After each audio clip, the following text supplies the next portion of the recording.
Hey guys, don't worry, I'm here to help you to fix this problem with the step-by-step perfect solution. So let's begin.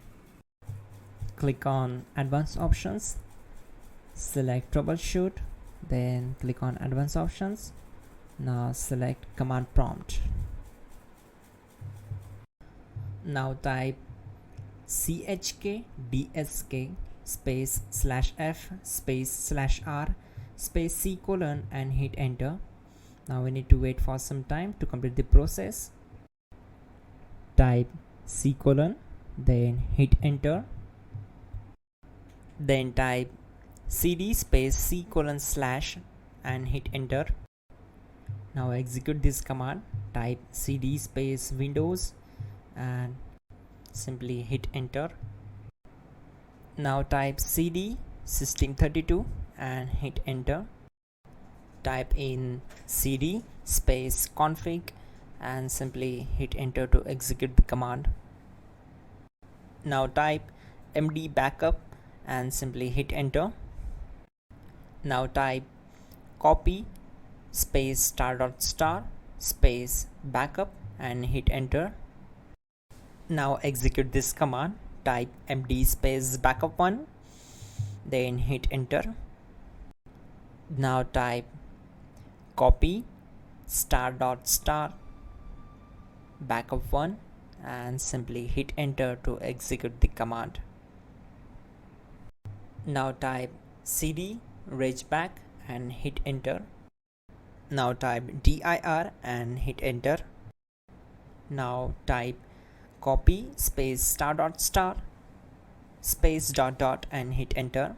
Then type all and hit enter to execute the command. Now execute this command. Type bootrec space /fixmbr and simply hit enter. Now execute this command. Type in bootrec /fixboot and hit enter.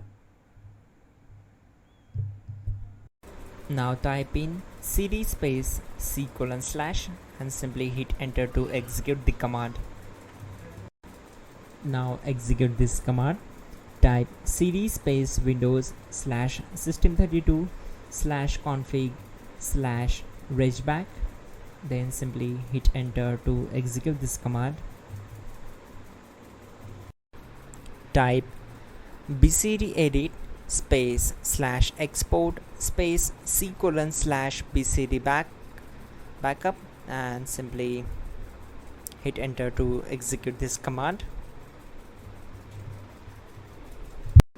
Now execute this command. Type cd space C colon / and hit enter. Now type this md space boot and hit enter. Type cd space boot and hit enter. Now type md space bcd and hit enter. Type cd space C colon / and hit enter. Type attrib C colon /boot /bcd -h -r -s and hit enter. Type in ren C colon /boot /bcd bcd.old and simply hit enter to execute this command. Now execute this command. Type bootrec space /rebuild bcd and simply hit enter to execute this command. Now type exit and simply hit enter. Now click on continue. It will restart your system. So that's it guys, your problem is solved and you are good to go.